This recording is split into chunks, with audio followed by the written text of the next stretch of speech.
Salut, mon nom est Steve. Bon, peut-être que vous me connaissez, peut-être que vous me connaissez pas. Là, j'étais sur le point d'arrêter. Et là, il est quoi, 8h47. Mais bon, je suis tellement motivé, je travaille encore. Donc, j'étais en train de parler avec une amie qui veut faire des campagnes un petit peu. Elle a montré ses statistiques. Et ensuite, pour lui expliquer comment ça marchait un petit peu Google Ads, je suis allé dans le compte d'un de mes clients. Voilà, un de mes clients AdWords. Donc, Google Ads, maintenant, il faut dire. Donc là, je vais vous montrer les stats parce que peut-être que vous ne croyez pas quand je vous dis des choses abracadabrantes.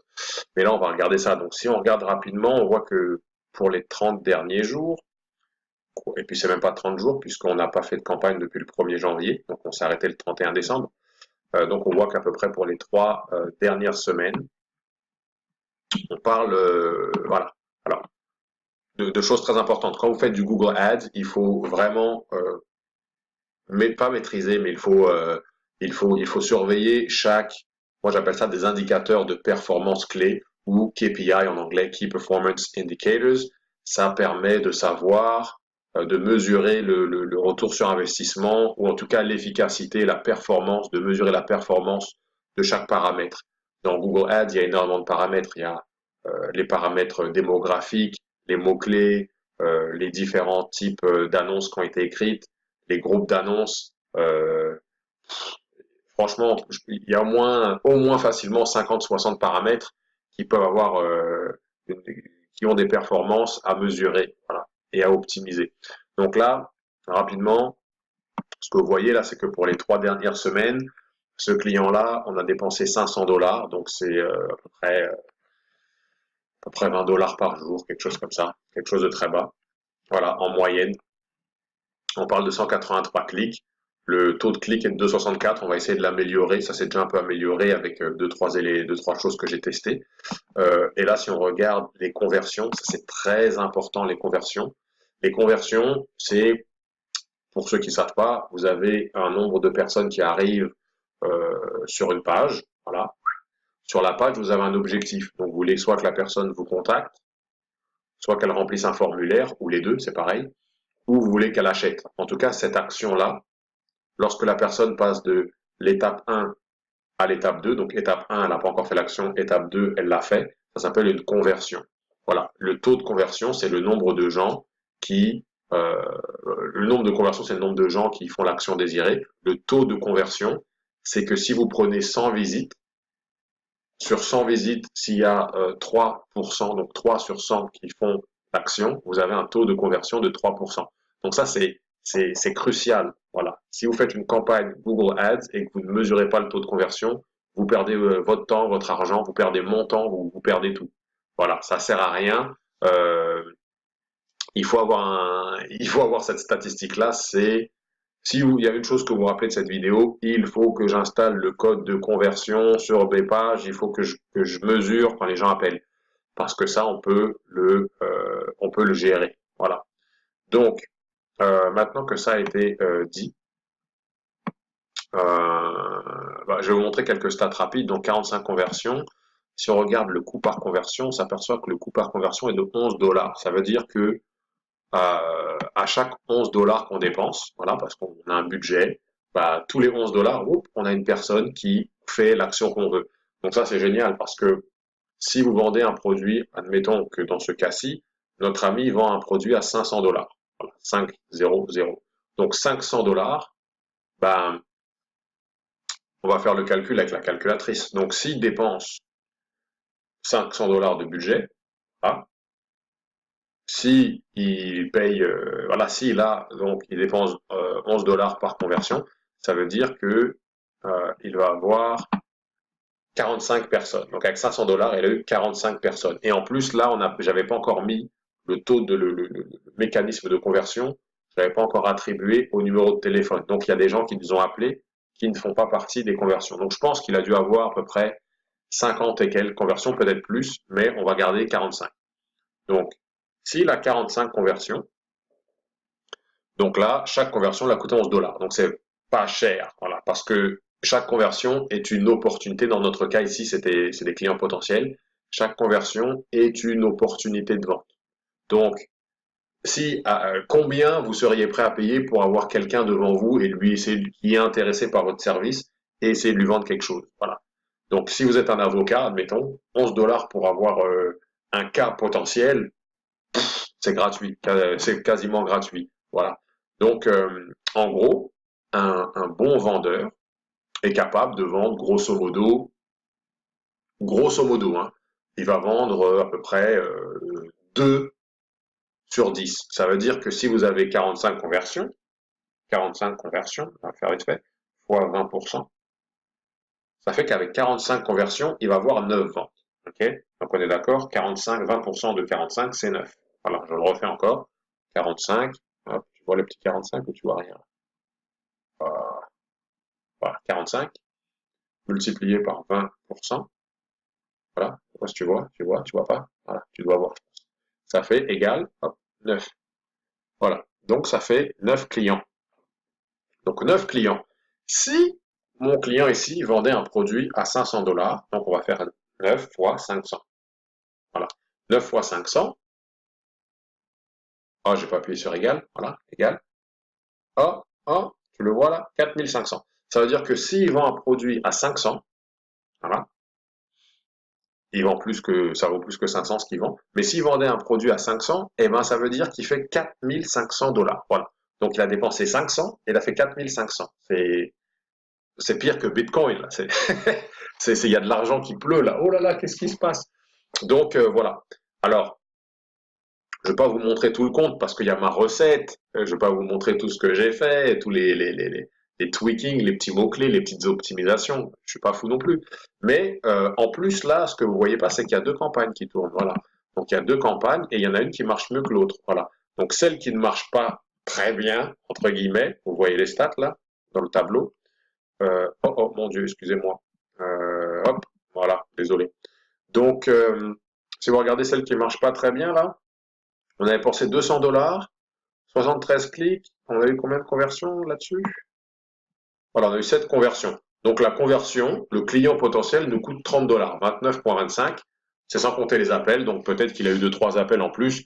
Mettons que, voilà, il pense 30 dollars pour avoir un client potentiel d'un produit qui vend à peu près, je crois que l'époxy, ça coûte quand même un petit coup, là, ça coûte peut-être 2-3 000 dollars, peut-être plus. Donc, s'il a avoir 10 clients potentiels, ça va lui coûter 300 dollars. Voilà. Et avec ces 300 dollars, normalement, s'il est bon, il va faire deux ventes. Je vous ai dit, le coût moyen de ce produit-là, c'est 4-5 000. Donc là, ce que ça veut dire ici, là, c'est que là, il y a 10 000 dollars qui traînent. Voilà. Pour ce produit-là, donc là, on parle si vous regardez, voilà, on parle de 38 conversions.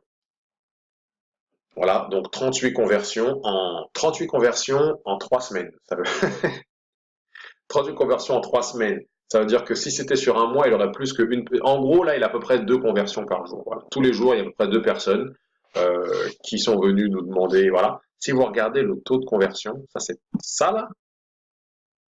Ce que vous voyez ici, 34,55. Ça veut dire ça faut crier. Quand vous voyez ça, faut crier parce qu'en général, le taux de conversion, ce que je vous expliquais tout à l'heure, là, le pourcentage des gens qui ont effectué l'action désirée par rapport à au nombre de gens qui sont venus sur la page, en général, sur le web, dépendamment si c'est un achat ou si on essaie d'avoir un nouveau client potentiel, les taux de conversion sont plus bas. Pour avoir un client potentiel, comme dans notre cas là, euh, en, quand on tape dans du 15%, on est content. Quand j'arrive à faire une campagne, une bonne landing page, et que je me gratte bien le cerveau et que je travaille ma magie et que j'arrive à avoir 15% de conversion, franchement, je suis très content. Et ça change tout parce que si le taux de conversion était de moitié, c'est-à-dire si le taux de conversion au lieu d'être 34, il était à 22, bah, au lieu d'avoir 38 conversions, voilà, on en aurait 20. Donc ça change tout. Ça voudrait dire que le coût par conversion serait doublé. Donc le conversion rate, ça c'est un indicateur clé. Le travail du marketeur, la raison pour laquelle vaut mieux travailler avec un pro que c'est de le faire soi-même, bah, le taux de conversion c'est une des raisons. Parce que si vous faites votre annonce, vous faites une landing page pas très bien faite, l'offre que vous mettez sur la landing page n'est pas bonne, etc. Oui, ça va, vous n'allez pas payer quelqu'un de 150, 200, 300 dollars pour gérer votre campagne, mais au lieu d'avoir 38 conversions, vous allez en avoir 5. Donc ça va vous coûte plus cher en fait. Parce que là, ce monsieur-là, avant de travailler avec nous, il essayait de le faire lui-même et il avait aucun résultat. Donc voilà. Donc soit vous payez quelqu'un, ou soit vous le faites, mais faites-le bien. Euh, Renseignez-vous, travaillez là-dessus, lisez des tutos. Je vous recommande fortement de rentrer dans notre académie parce que tout est expliqué comme il faut. Mais ça change tout. Par exemple, là, ce client-là, moi, personnellement, je le charge 300 $ par mois pour cette campagne. Bon, bah, 300 $, mais en même temps, il a eu 38 conversions. Donc, 38 conversions, ça fait 8 ventes, à peu près 7-8 ventes. On a vu les chiffres tout à l'heure. Voilà. Donc, il a perdu 300 $. Ouh, big deal. Mais, voilà, 34,55 de conversion. Il faudrait que je fasse une photo et que je le mette sur Facebook et que j'entoure en rouge et que je fasse waouh. Donc, voilà un petit peu.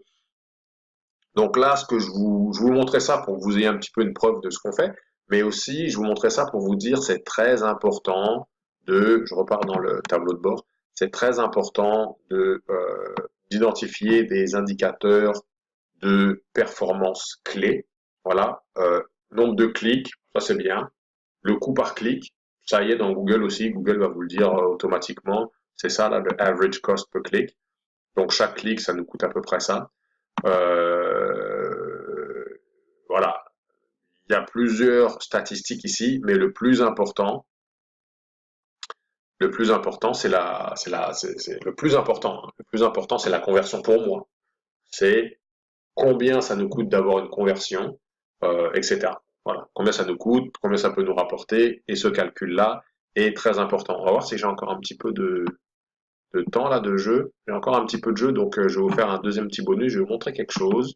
J'ai quelque chose qui s'appelle un calculateur, voilà, calculateur de ROI. Donc ça, je vous l'ai mis dans l'académie. J'ai une version pour vous. C'est un petit document Excel, sympathique. Voilà, paye pas de mine. Par contre, très très très très très utile, excessivement utile. Voilà. Si vous êtes encore là pendant la vidéo, ça veut dire que vous êtes sérieux parce que ça dure quand même 12 minutes. Donc là, rapidement, si on regarde Google AdWords, voilà. Donc ici, j'ai des colonnes et en fait, ce document-là explique comment comment est-ce qu'on peut être impacté par différents paramètres de Google. Par exemple, ici, j'ai mis Google, mais ça aurait pu être un autre canal ici. Ça pourrait être Facebook, LinkedIn, email, whatever. Ici, le budget, donc c'est le budget mensuel. Donc si, admettons, vous décidez de dépenser 20 $ par jour, donc 20 fois 31, là, ça fait 620. Donc 20 $ par jour, ça fait 620 $. Et on va estimer que le coût par clic, vous savez quoi, on va mettre les vrais chiffres de l'annonce qu'on avait juste avant pour calculer. Donc là, le coût par clic, je crois, il était à 2,28 $, si je dis pas n'importe quoi. Le budget, on avait mis 500. Voilà. Si je dis pas n'importe, regardez vite fait, hop. 2,73. Voilà, c'était 2,73. Il faut que j'aille vite, il reste plus beaucoup de temps. Hop. Donc 2,73. Voilà. Voilà. Donc ça vous donne le nombre de visites. Voilà. Si la page est convertie, là on a mis à 34%, c'était. Voilà. Donc ça fait tout ça de lead. Right? Si le taux de conversion vente, c'est-à-dire que si vous vendez à 2 sur 10, c'est 20%. Donc là, ça veut dire que vous allez faire 12 ventes. Si vous faites 12 ventes et que votre produit est à 500, bah, vous allez faire 4000 et quelques dollars. Et puis si votre marge elle est de 50%, bah, il va vous rester 2000. Donc là, on peut jouer avec ces choses-là. Donc si par exemple ici le taux de conversion de la page était juste de 10%, bah, on fait moins de sous. Voilà. Donc ce calculateur-là, c'est bien. Moi, je l'utilise avant de faire une campagne pour voir s'il y a vraiment un... Et on peut jouer avec les chiffres, hein. Donc je peux jouer avec tous les chiffres en vert, je peux jouer avec. Donc si par exemple vous êtes un mauvais marketeur, vous n'êtes pas bon, peut-être que votre coût par clic, parce que vous avez une mauvaise page ou quelque chose, sera 5 par clic, et donc là, à la fin, on fait plus de sous. Donc voilà. Donc je pourrais vous expliquer plus, là, c'était pas le but de la vidéo. Je vais vous expliquer ça plus tard.